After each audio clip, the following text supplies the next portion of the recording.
very good afternoon to all of you again. Distinguished panelists, excellencies, respected dignitaries, fellow leaders, ladies and gentlemen.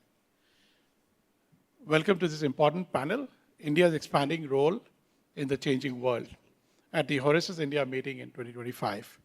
I'm honored to present this first plenary session of this event alongside distinguished leaders from diverse fields. Each is making a significant contribution to the topic at hand, which is India's expanding role in the changing world. We all know one thing. India is galloping ahead at full speed, transforming its economy, infrastructure, technology ecosystem, and global position under the leadership of Honorable Prime Minister Shri Narendra Modi. Its economic surge is commendable.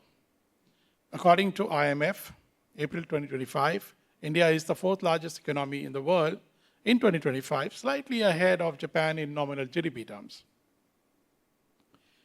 The nation is firmly on its track to become one of the world's largest economy by 2027, as per these estimates, and driven by reforms, investments, and demographic strength.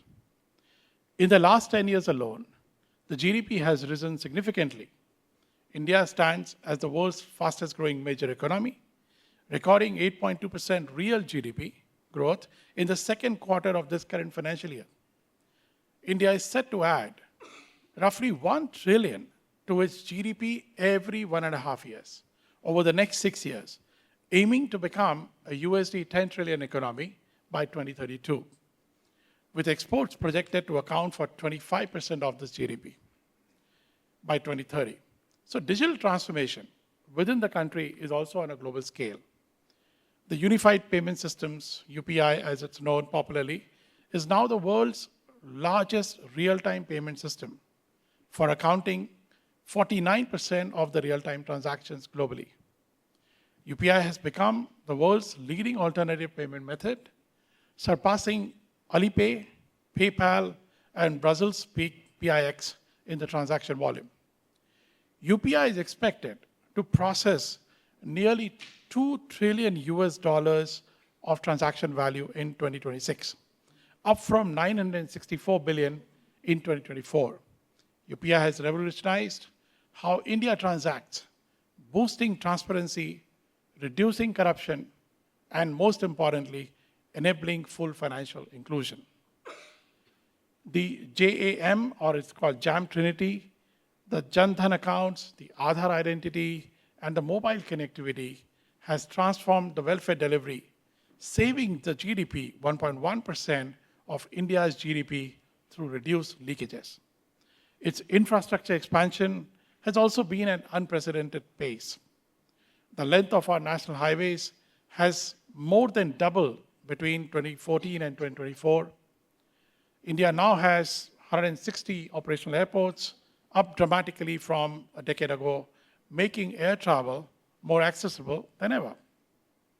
Such infrastructure upgrades are not incremental. They are foundational to India's next stage of growth.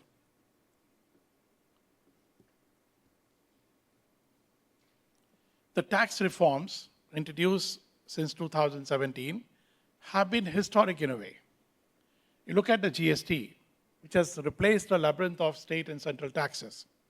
It's created a unified national market, a simplified compliance, and reduced logistics overheads, and made India a much more attractive destination for global business. Over the coming months and years, we will see significant global investments flood into India. As we've been reading in the news of late, Airbus is deepening its presence in India across manufacturing, engineering, training, and supply chain development. Microsoft has announced a USD 18 billion investment in Andhra Pradesh. Google has announced recently. Foxconn is constructing 3 major manufacturing plants in Chennai, Bangalore, and Hyderabad. Similarly, Amazon has committed an additional $9 billion in Maharashtra for data centers. And the list goes on. I mean, we don't have to really repeat all this today, But I just thought I'll selectively talk about how the profile is so diverse of the investors. Entity from Japan is expanding cutting-edge optical and wireless networks across Mumbai using the next generation IOWN technology. In automobiles, you've got a Wind Group from Vietnam, which has invested over $2 billion to establish a major EV plant in Tamil Nadu.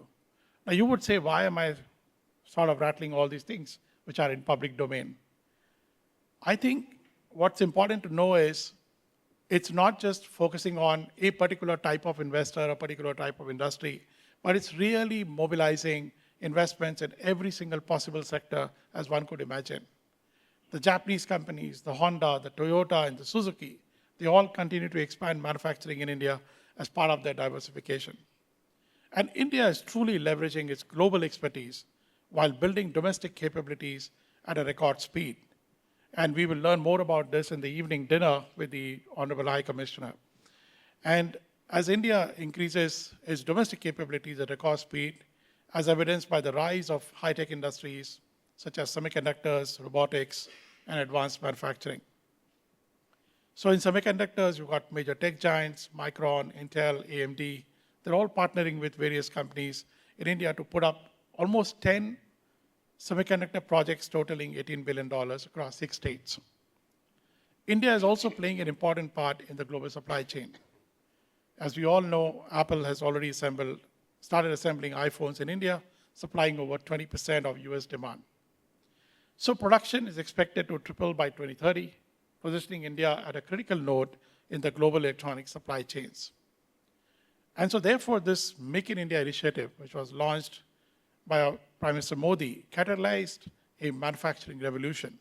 It was not evident in the initial years, but it soon caught up by way of looking at multiple investments that's coming in. And by positioning India, what India did was it positioned India as a global manufacturing hub and attracted foreign direct investments.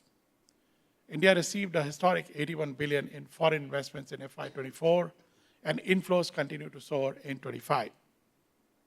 Today, across most of the boardrooms across the world, India is widely discussed as a market, driven by the rising middle class, strong domestic consumption, and pro-business reforms. For example, Suzuki is scaling its investments in India, but also in Japan. They are based in Hamamatsu, where the headquarters are located. And on one side, while Suzuki is bringing in more talent and expertise from around the world, it is also requested the global schools to establish schools in their own headquarters, underscoring the global schools' reputation for its high-quality schools. So as we move on, Prime Minister Modi is dramatically changing India's space and defense strategy by prioritizing indigenization, self-reliance, boosting the private sector's role, and integrating space capabilities into national security doctrines. This shift moves India from primarily a defense-importing, civilian-focused space power to an indigenous, commercially competitive, and militarily robust global player. Recently, Singapore senior minister and a former prime minister, Mr. Lee Hsien Loong, stated that the US tariffs are creating a lasting economic disruption, uncertainty, and stagflation risks for the global economy, including Singapore, with impacts extending beyond the term of the current government. Because policy changes are politically difficult to reverse, forcing businesses to adapt and shifting trade patterns. In essence, Assembly's view that the current tariffs is a fundamental shift and not a temporary blip. And this will require long-term strategic adjustments for global economies. As Assembly said, there's a need for new strategies. Countries must strengthen regional trade and find new ways to navigate a changing global economic landscape, as the old working system is less reliable. And surprisingly not, India too has realized and is doing precisely that by realigning its near-term and long-term strategic priorities and partners. So under PM Modi's leadership, India has achieved a rare combination of rapid economic expansion, digital leadership, massive infrastructure growth, and global investor confidence. This is not a story of incremental reforms. This is a story of transformational reforms at a national scale. And India is not just rising, it is reshaping the global economic landscape. And as India's momentum accelerates, the world is taking notice, investing deeply and partnering closely. So no wonder the future seems to be bright, ambitious, and full of opportunity, not just for the Indians, but also the global business partners. I can see New India is moving forward with a big confidence. It will be interesting to hear the views of our fellow panelists. And with that, I would like to thank you for hearing me. And also, I would like to call upon our next speaker, Mr. Gulu Lalvani. Thank you.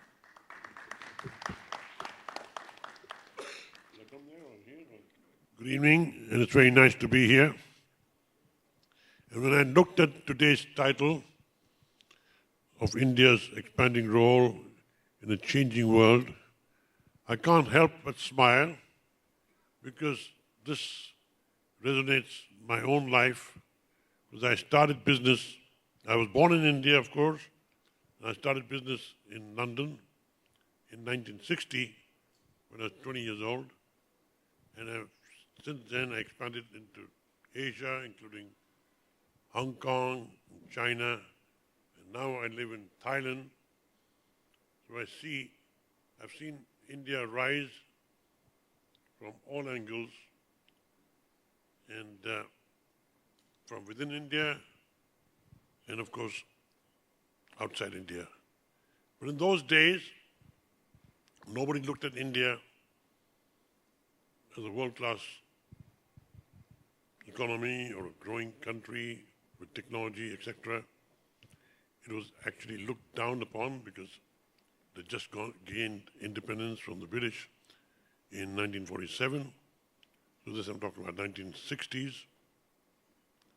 So I started electronics business, importing from Asia, and luckily it became very successful from a small beginnings. But as I said again, nobody looked at India, and nobody would imagine where India is today. We were in an analog world, because I was in an electronics business, everything was analog.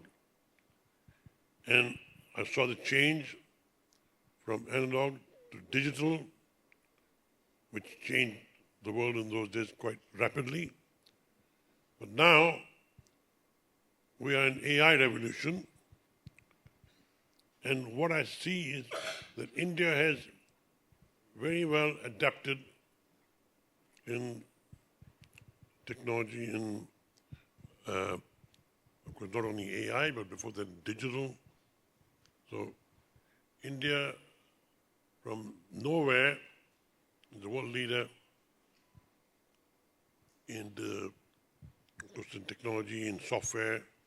And there used to be a saying when India was still a British colony, when Britain had all the colonies, they used to say, sun never sets in the British Empire.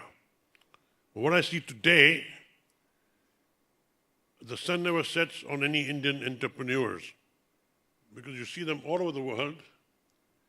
They will be either having a tech business or a hotel or a restaurant. So what I've seen in my lifetime, I even saw 1947, I was 7 years old when India got independent, and I saw all the British leaving Mumbai from the gateway of India. My father took me there. And so the changes I've seen in India are remarkable. In fact, I was born in a place called Karachi, which was then India, but then became Pakistan. So I was 7 years old when we had to be smuggled out, because if you were not Muslim, you were not welcome. So my family is a Sikh family, and we had to get out as fast as we could. It was the same like the Jewish people had to run away from Hitler's days. So it was like that during. So I've seen, luckily, a lot of changes in India, all positive. And now, of course, as you all know, we have the youngest population in the world, on the planet, and hardworking, ambitious young people, very daring. So I believe India is unstoppable. Like China, China is unstoppable despite American sabotages and so on. I think India is also unstoppable. The young population is its biggest asset. So, and of course, most of the things you know, what I don't want to say. But if you have any questions later on, I'll be happy to answer you. I want to have other panel to talk as well about their experience. Thank you. Thank you, Mr. Gulu. I think you certainly have given us a lot of insight to think about, what's transformed in the last 7 decades. We are going to slightly race up because, we lost some time earlier, but let me invite Mr. Murali to, give a perspective on your views on India. Good afternoon, ladies and gentlemen, and it's such a pleasure to be part of this esteemed, distinguished panel. And thank you, Horasis, Dr. Frank, for bringing all of us together. And congratulations again to Mr. Atul. I think this facility is truly inspiring. And what better place to discuss these kind of thought-provoking sessions where he's trying to create or, carve out these young minds to great leaders of the future. So thank you all. And like Mr. Atul had earlier pointed out, I think it's India's time now, and we are truly at an inflection point, I would say, and taking cues from what Mr. Lalvani ji had mentioned. I think the stalwarts have seen a whole lot of life. They have seen the country evolve over the decades. And but I think today we are at a very inspiring times. At least people like me who live there, I feel fortunate to have been, been living in India currently, and very proud to say that I'm from India. So back in the day, I have to tell you, I come from a place called Vizag. I have lived in the US for some time, but then for the love for the city, I came back and moved back to Vizag. I started a company way back, around 25 years back. And back then, when I used to go even within India to the North India, they used to ask me, where are you from? So I used to say, Visakhapatnam, Vizag. So people used to find it difficult to understand, where exactly is it? So I used to explain to them in the southeast coast. So later I realized that to make it simple and easy, I was from Hyderabad. So people at least knew Hyderabad. Before that, South India was all like Madras, right? So, but today, if you see, the current times have completely changed, and India is the spotlight. We are like kind of the brightest star, or in the whole economy, the global economies, and the fastest and youngest economy. And taking cues from what Mr. Atul mentioned, I think we are really kind of blessed with some great leadership today. The strong leadership at the country level, and the Prime Minister Modi leading the whole, the country forward. Likewise, many states. From Andhra Pradesh, we have again a very visionary leader named Nara Chandrababu Naidu. Likewise, Shalini ji will, vouch for the Maharashtra's Chief Minister, Mr. Fadnavis.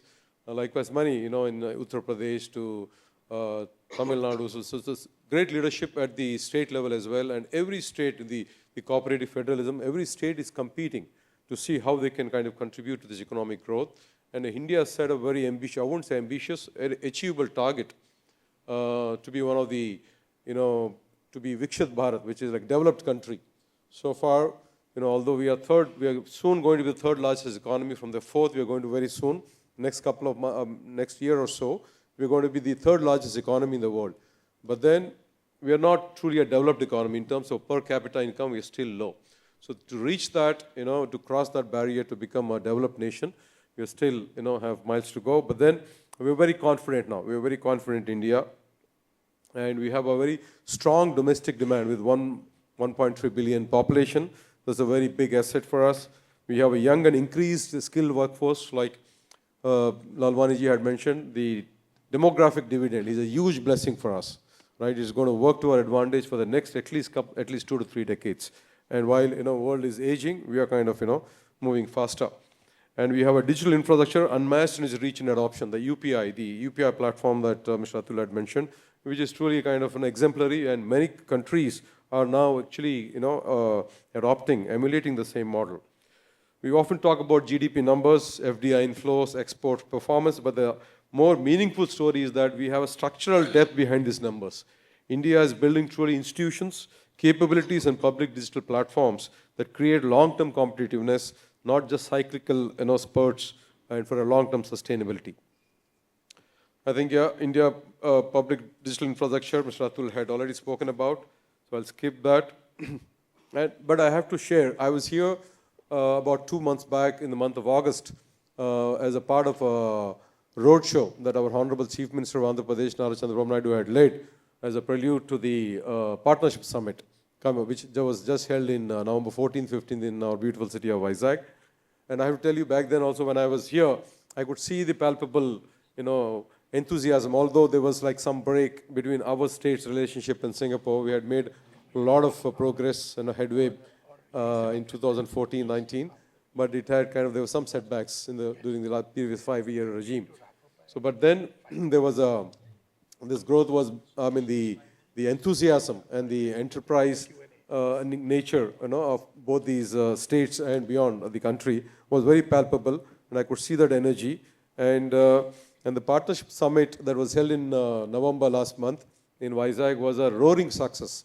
You should see the investor confidence. There was so much, it was, although we had visited a couple of these cities, including, of course, Singapore, Dubai, London, and so on, but there were about 500, or there were 2,500 delegates, and there were about close to 600 foreign delegates from 60 countries, right? And they had, then there was a committed investor commitments of around $150 billion, 13.5 lakh crores in Indian rupees, that is about $150 billion.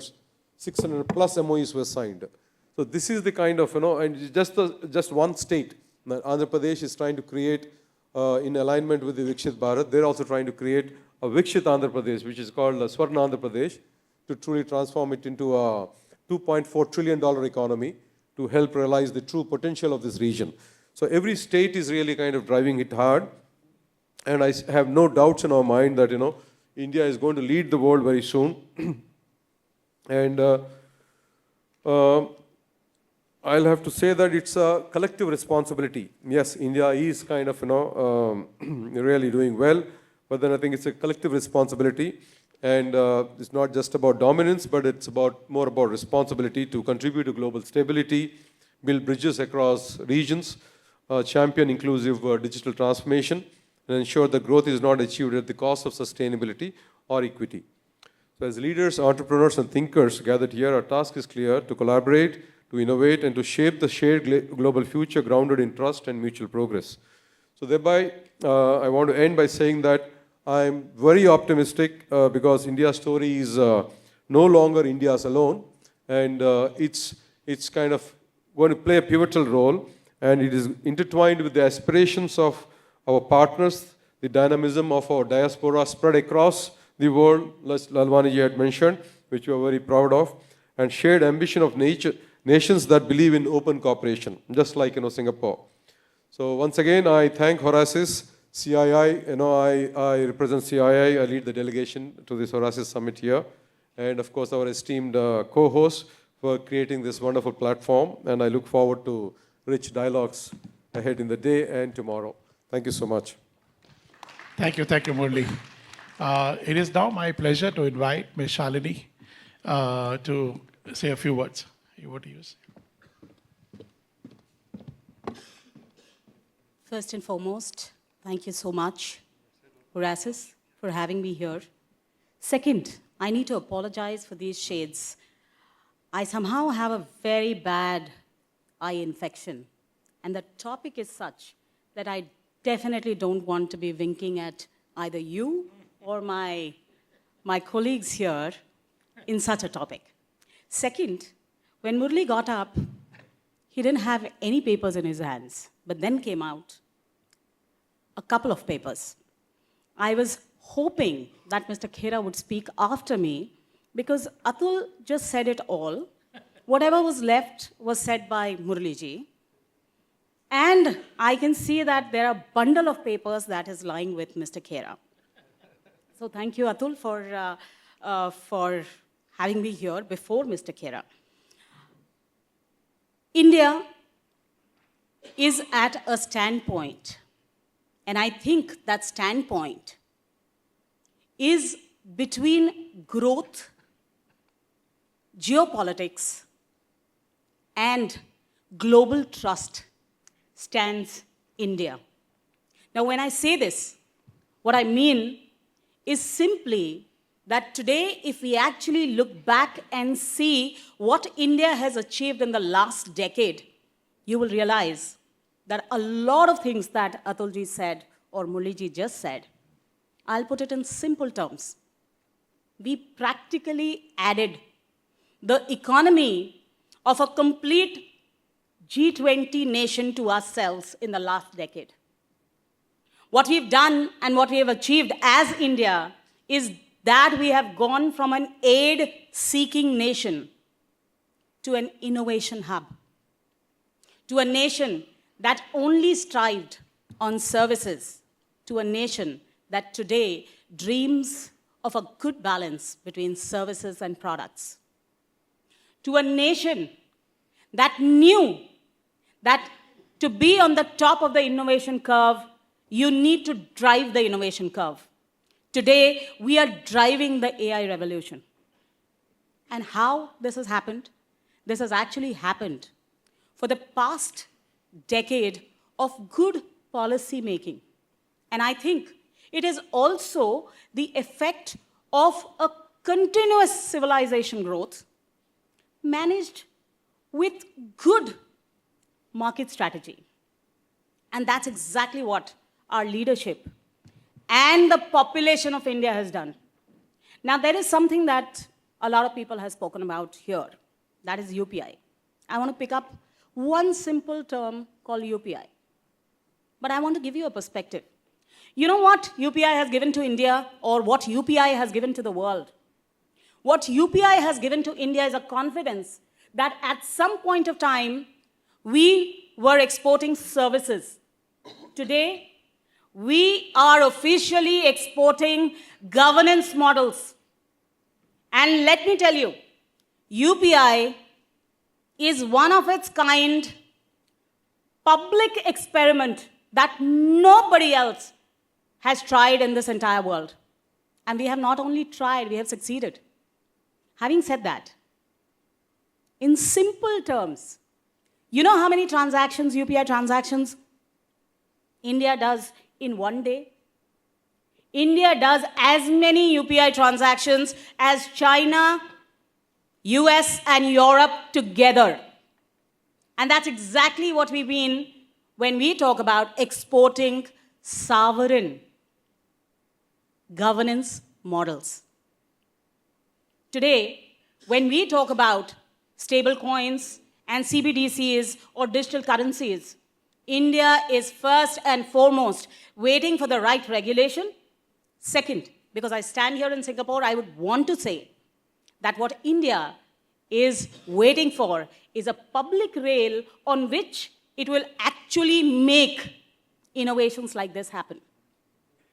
And this is exactly what we've shown as far as ONDC is concerned.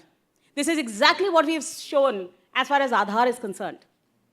And that is the reason why I feel that the past decade, if you actually look at the past decade, you will realize that most policies were backed by performances. And as Guluji rightly said, Indian entrepreneurs rocked forever. But what we as the country are today trying to do is to understand that the performance-linked advantage of you performing for the country and for the citizens of the country is what you should be getting. And I think that is the role of India in an entire changing global world. The topic here is extremely interesting, and I was hoping that people would talk about our relationship with fellow countries, our relationship with Singapore. But what I say of India is very simply, what we are practicing is what we have been taught forever, Vasudhaiva Kutumbakam. And that's why what we practice, as far as our relationship with nations, is strategic pluralism. We know for sure that what will benefit the entire world, because the entire world is one community. And COVID taught each one of us exactly the same thing, what we always knew. And hence, we do not look at climate experiments or climate targets as individual to the country. What we have opened up is 100% FDI on green hydrogen. Why? Because we know that these innovations are for the global world. And that is what India is going to offer. India is going to offer the idea of global innovation happening for the globe in India by the Indians. And I think that is the space that we are all hooting for. I think Murali ji said something very interesting. He spoke about Andhra because he comes from Andhra. I come from Maharashtra. But because we work across India, I can tell you, what we are experiencing in India is a form of federal competition. And every single state is fighting for its worth. And that is the kind of globalization that we needed inside of India. And that's what India has been able to strike. So, to actually look at India with a golden speck is an extremely wrong thing. Because India is unique in its approach. India is unique. For example, I just went to one of the AI panels and I heard a lot of these speakers speaking. And the Stanford AI Vibrancy report talks about India as the third largest country to look for as far as AI is concerned. And yes, today our IT and IT exports together make about $285 billion. But with the 45% jump that India is going to see for AI, I'm sure it's going to hit $500 billion very soon. But the difference here is that what India is going to use AI for is for agriculture. Today the export in agriculture is about 15% of our GDP. But we have maximum number of small agri-holders, landholders in the country. What we are going to do is not only increase the efficiency with AI, but also increase the sustainability with AI.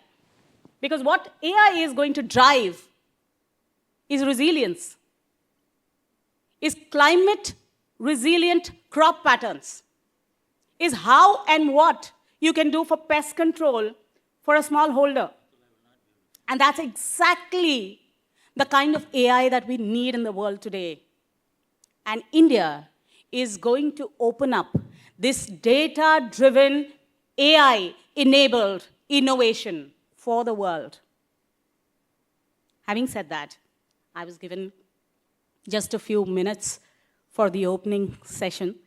So I would want to just say, to close my opening session, that India believes in growth without dominance.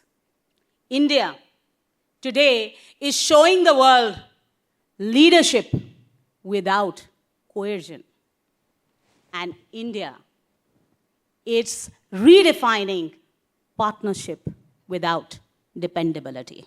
And hence, this is a time for India. Thank you so much, Shalini ji. Really, really inspiring.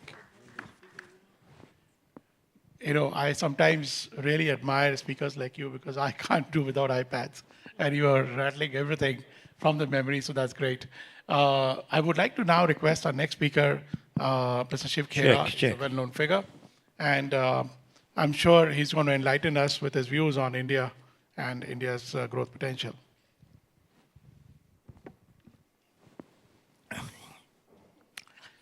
Atul, you put me on a spot with a time factor. Folks, you heard a lot of good things right here. Let me ask you people one question. How many believe that behind every success story or a failure story, there are people behind it? How many agree with that? Please raise your hand. Okay. Now, my next question is, how many agree that people are our greatest assets? Please raise your hand. Totally incorrect answer. Folks, I'm not playing on words. People are not assets. Only good people are assets, rest are all liabilities. Are you with me? Only good people are assets and rest are all liabilities. Now, folks, I learned a lot from reading life history of Senior Minister Lee Kuan Yew here.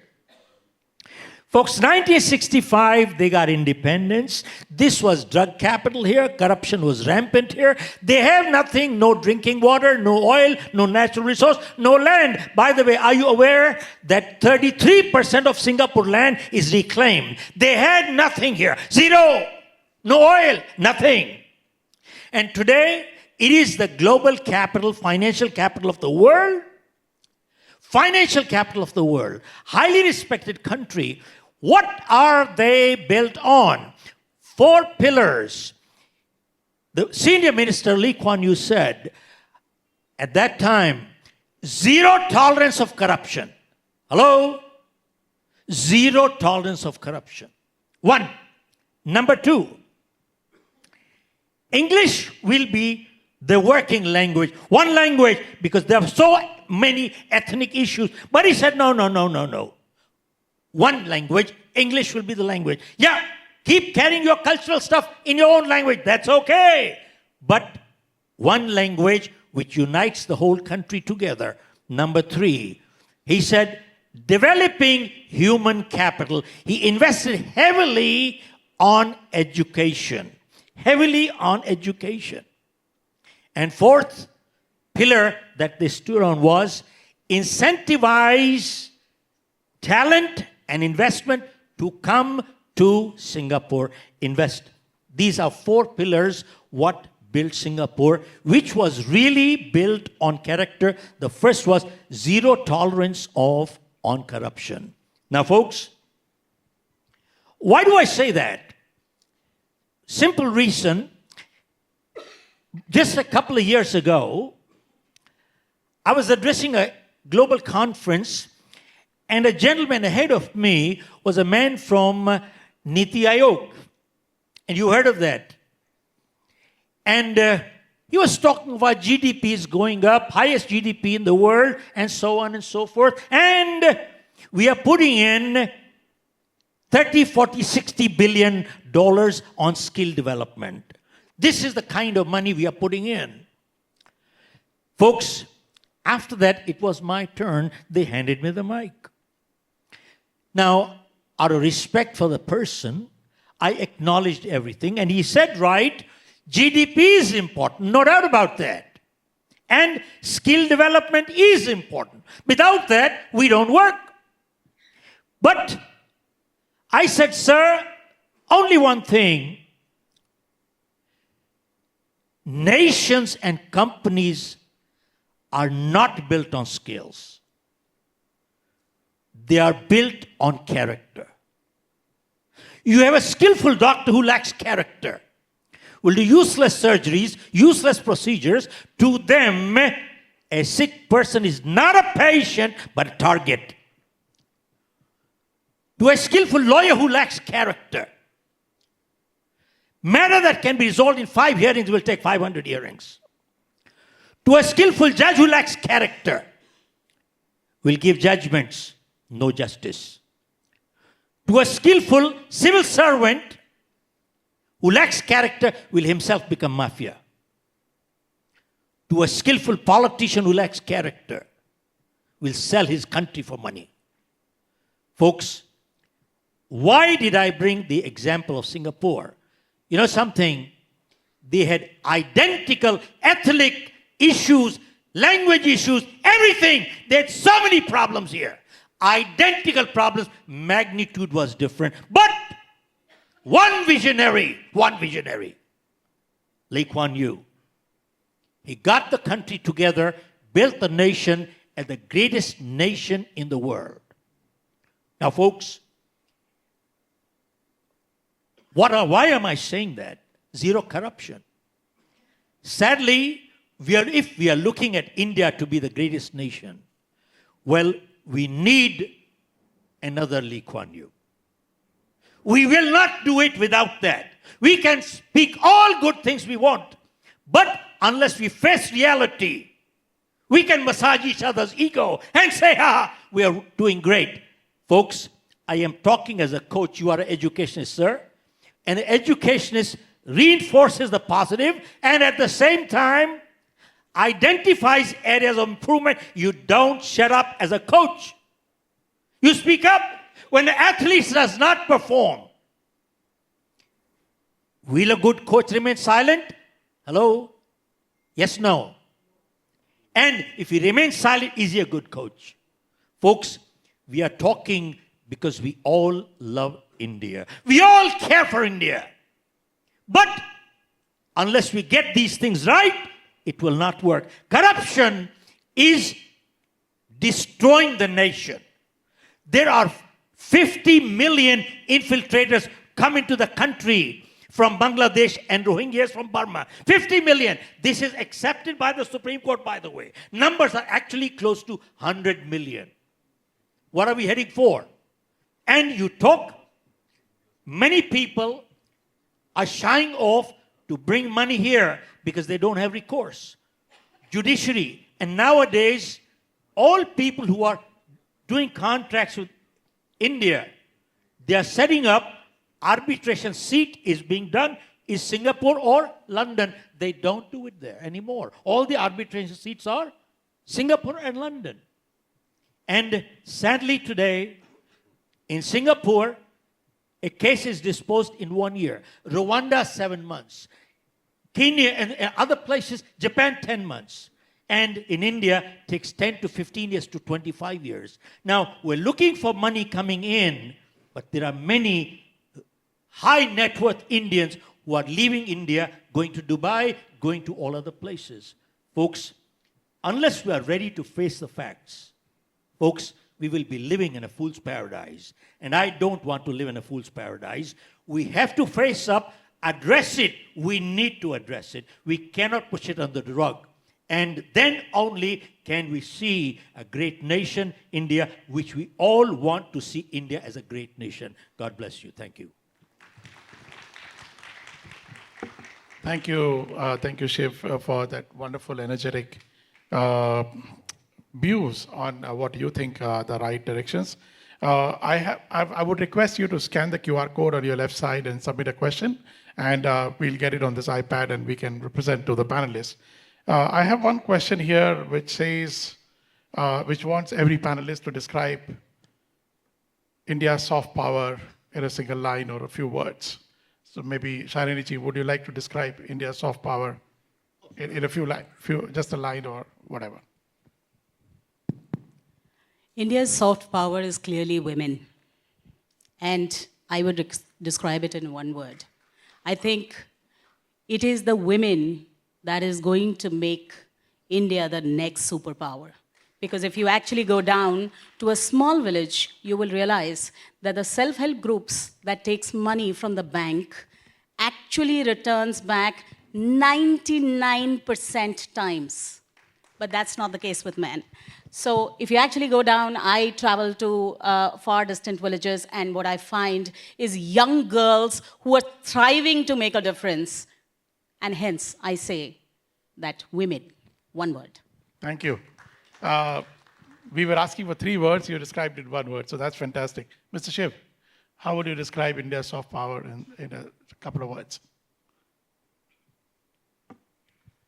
I would look at it that I think it's high time to look into the eye and face up and address real issues. Sidetracking them will not do the job. And what you call soft power, if it is escapist behavior, I think that is cowardice, and I don't accept it. We need to face up to the eye and move on with it. Thank you. Mr. Gulu, how would you? I think they both covered very well. Okay. Yeah, Mr. Murali. Yeah, I think the world is now standing up and taking notice of India. And we could clearly see that we are part of every powerful platform, be it G20, be it Quad, and so on. And of course, the media still, doesn't portray us in the best of these, on a very optimistic or a positive note.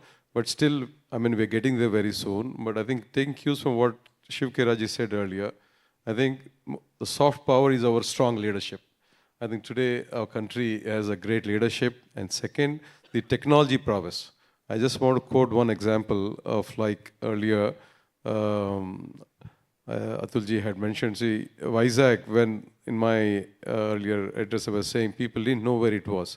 Today, it's become, that's because Google has announced a very big, investment, $15 billion investment, just not a data center, it's an AI hub. They're creating complete ecosystem to actually kind of grow and thrive. So these are the kind of things that really go a long way. And technology, if you are able to ride the wave of AI, of course we are still catching up and it's rapidly changing. It's going to take time, but I think we are getting there. And today, the technology prowess, the strong leadership, and our young talent pool, the demographic dividend. I think that is what will shape our country for the future. Thank you. Thank you, thank you. I'm not getting any questions, so I request you to send questions. If you can't get this, you want to ask manually? Okay. The point which you talked about are very, very relevant from India perspective, and we are also a strong believer for India. Not because what India has done in last 30 years. I think we'll talk about not only 10 years, last 30 years what India has done, because today we are the 4th largest economy in the world, with the 4th highest forex reserve of the world. We are the 9th largest gold reserve of the world, and we are one of the leading exporter of services. And of course, the global talent, which rules the world, right? So, one thing which I agree with you is the judicial reforms. The court cases takes too much a longer time what it takes across the world. What are your suggestions that how we can work on that side and how we can solve a problem so that global investors can pose more faith in India and its economy and its judicial system? So your view, how we can solve that? Sir, right now, 35% of judicial seats are lying vacant for the last 10 years. Tell me they can't find a judge? What kind of a system is it? One. Number two, I made a proposal, by the way. I did make a proposal that right now there are 5.5 million cases pending in the courts. And if you go to the Patwari, which I don't know what the language is in English, it is 10 million.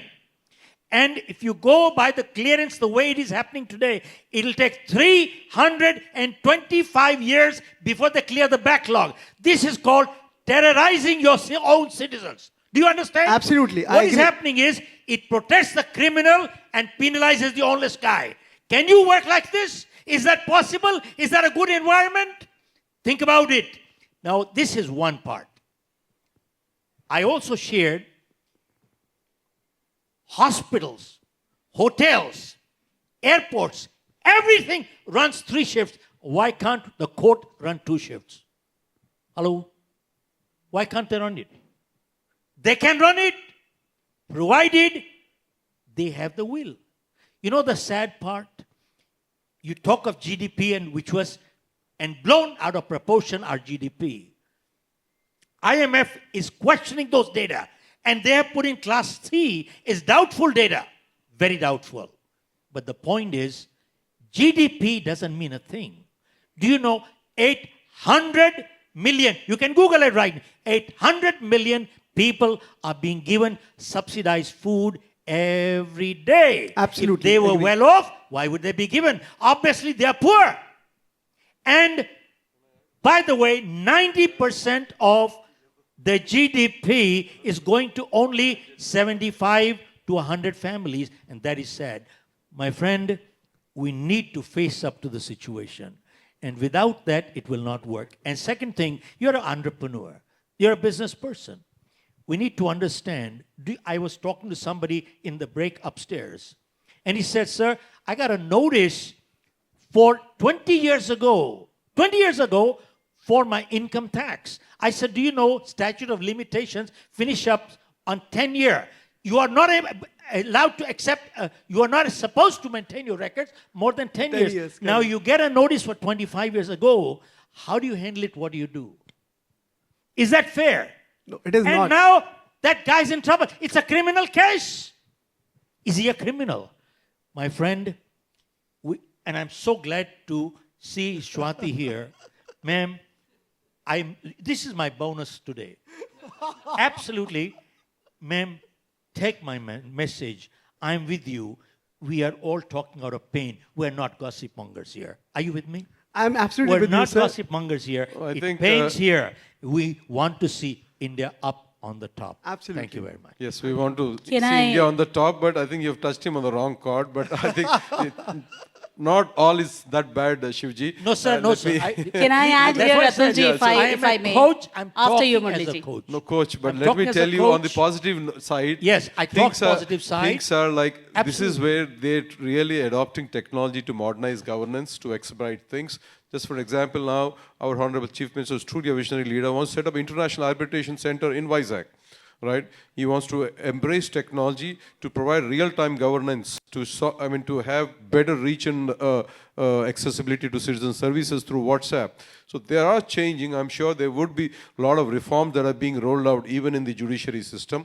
Yes, but judiciary again is considered to be a neutral, independent body. Now, if the politicians or the policymakers try to make some reforms there, that's again a problem. So these are some of these hurdles that's come in the way, but we'll get there, sir. So let's be optimistic. Can I add, say one word, sir? Atulji? With your permission, sir. Sir, you aware that in the last 2 years, there was a minister, there was corruption here in Singapore? Where were they? In China, there was corruption. Go look at Transparency International.